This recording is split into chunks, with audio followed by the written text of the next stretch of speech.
Now, let me show you the other method for this. We can do these by making them improper fractions too. We can write that 7 as 7 over 1. And we can write the 1 and 2 11th as 11 times 1 plus 2 are 13 elevenths. And then subtract those. Now we'll have some big numbers, but we ought to be able to do it. Our common denominator would be 11, so let's change things to 11s. Actually, our numbers really aren't going to be too big here.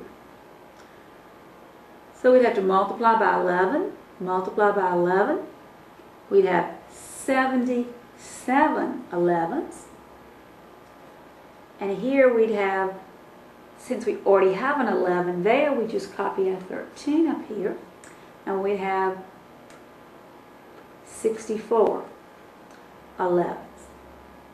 Now, since there's nothing that will go into both 64 and 11 evenly, we could actually leave our answer as 64 elevenths, but it would be nice to change it to a mixed number so we could see if we get the same thing as we did up here when we got 5 and 9 elevenths. So let me come over here and divide 11 into 64 and see if I get that 5 and 9 elevenths. Well, let's see if it will go 5 times.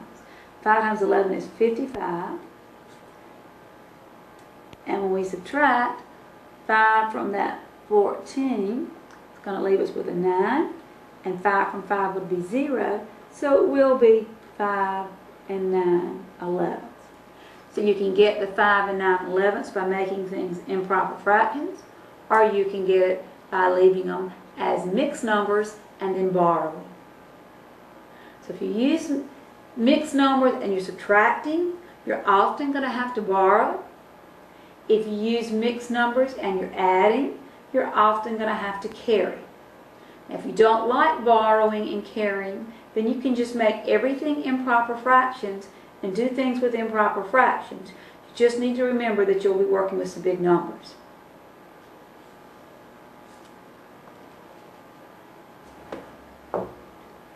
Here's some practice problems for you to do. Number 1, 3 2/3 plus 2 1/2 plus 4 5/6. Number 2, 4 minus 2 3/5. Number 3, 5 1/25 minus 3 7/15.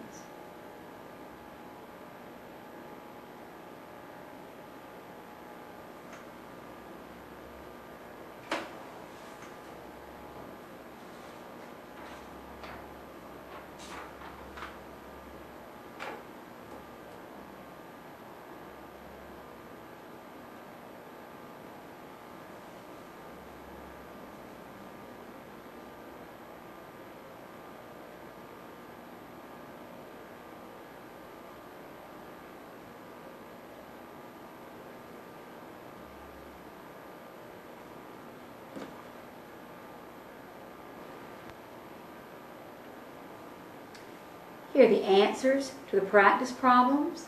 Number 1 is 11.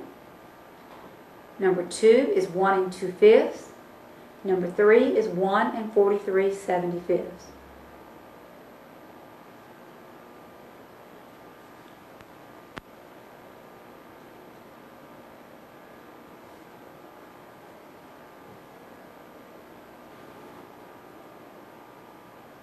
This concludes our work with adding and subtracting fractions and mixed numbers.